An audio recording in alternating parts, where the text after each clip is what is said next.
All right. Having all kind of technical difficulties, but nevertheless, we back.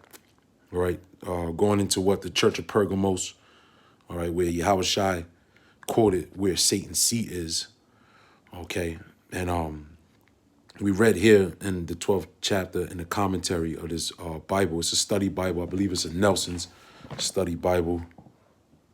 Yes, as you can see here, the King James Study Bible. I believe, yeah, this is a Nelson's Study Bible. All right. It says what?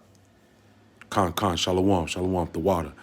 It says what? It says, and the angel of the church in Pergamos write, these things saith that he which hath the sharp sword with his in two edges, right? And we saw here, okay, where it says, right, in the commentary, Pergamos or Pergamium was located about 50 miles north of Smyrna. The name by means thoroughly married, and we found out what? That thoroughly married, it says, it represented the ties to the political and spiritual entity of the Roman Empire, because it said what? That Satan's seated throne may be referenced to the religious paganism center in Pergamos. The city had a throne-like altar to the god Zeus, right? And Zeus goes back to who? Baal, Jesus, okay, the so-called Jesus right now, which is nothing new under the sun, to Asclepios, symbolized by a serpent, in various temples dedicated to the worship of the Roman emperor, right? And I'm going to further go into that as well.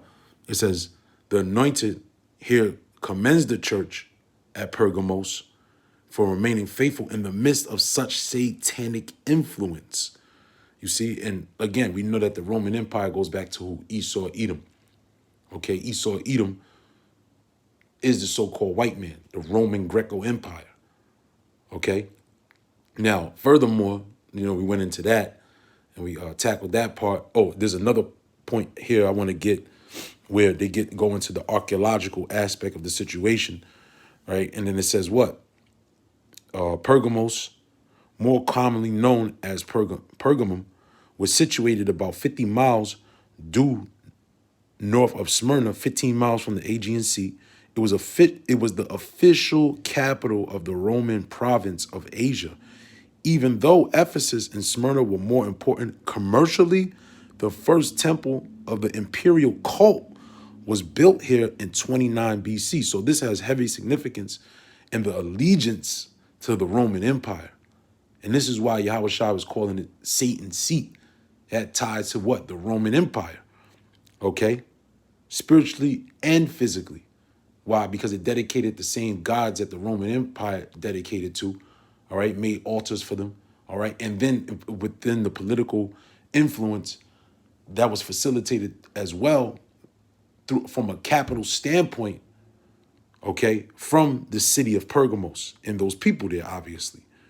Okay, it says what? The first temple of the imperial cult was built there in 29 BC in honor of Rome and Caesar Augustus. It became the center of the imperial religion, which is blasphemous emperor worship, because of its many other altars and cults. It would aptly be called Satan's seat. You see? Of the 7 Asian cities of Revelations 2 and 3. Right. Now, that also cuts the concept. I said this in the last video, which I got cut off because of a phone call, but it cuts that fable of hell. Okay, the fable of, when you die, you go to this place and, that so-called, the devil, if you will, so-called Lucifer, fought the Most High and was cast into hell, him and the demons into under earth where it's nothing but fire and this craziness. Okay, this archaeological / historical evidence, okay, denounces that essentially, or refutes that is the word. Okay. It says of the 7 Asian cities of Revelations 2 and 3, this one has provided the most archaeological remains. Today, the Turkish town of Bergama occupies the site. Now, if that's not enough, okay, now this is Hey, the scriptures tell you that that his own tongue shall condemn him, meaning who Esau Edom, because you have these scholars that done all this research or this archaeological evidence, and it denounces, all right, or it refutes the fables that were brought forth, starting going back to the Roman Catholicism, going back to Constantine and the Council of Nicaea, of the merging of the pagan philosophy with the truth of the scriptures. Okay, now let's go to the book of Second Thessalonians, chapter 2, verse 4. Who opposeth and exalteth, matter of fact, let's start at verse 3. All right.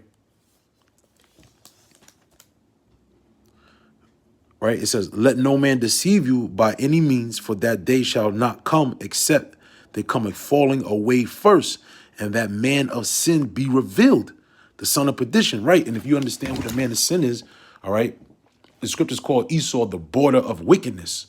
Okay, so Esau Edom is the border of wickedness. Esau Edom is the man of sin, the son of perdition, the son of destruction. Wherever he goes is nothing but chaos and mayhem and confusion. Wars start sprouting up. You know, the food all of a sudden goes bad. There's no more resources in the land. The air becomes bad. The water becomes bad.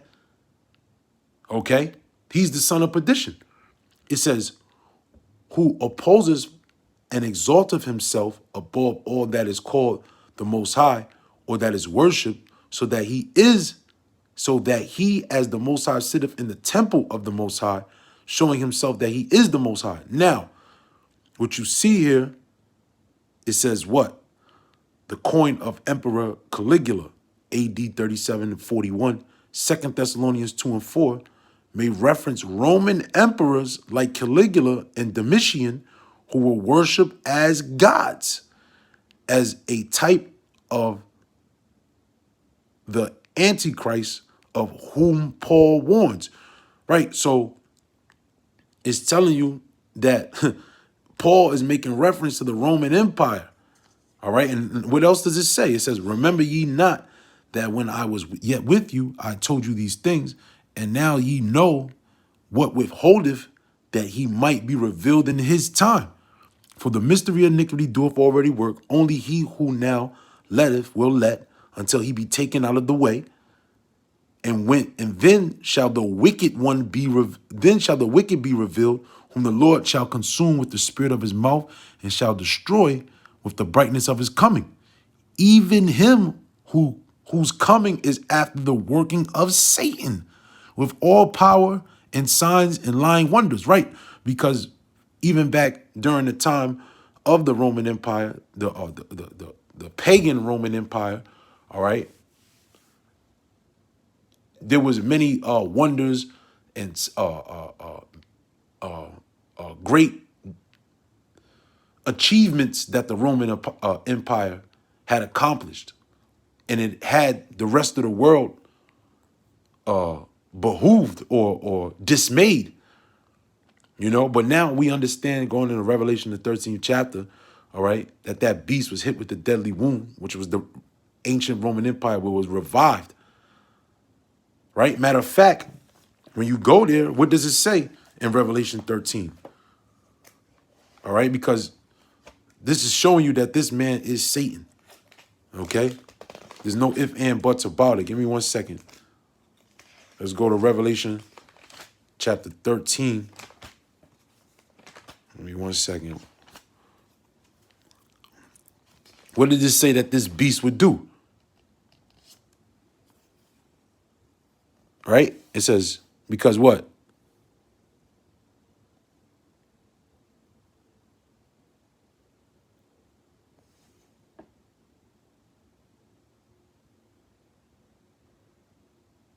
Right? So we understand in verse 3, as I saw it, one of his heads, as it were, wounded to death, and his deadly wound was healed, and all the world wondered after the beast.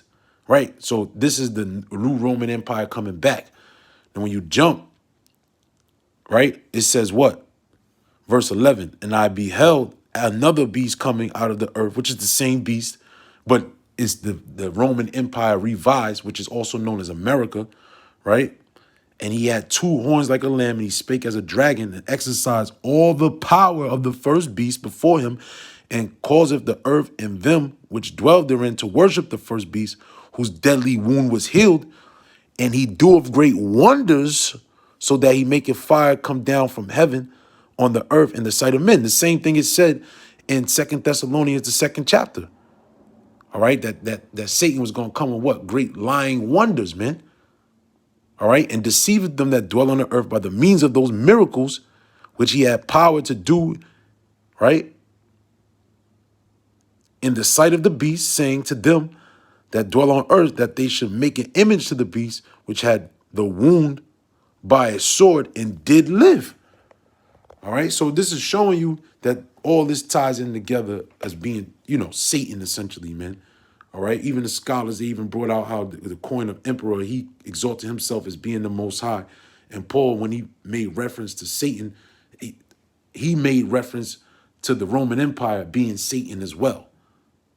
Okay, this is not talking about the Pope and some guy's gonna come out with 666 on his head and these fables that were taught essentially, man. And this cuts the Christian church. This cuts anybody that believes in those philosophies of hell and basically Hades and the Titans essentially, man.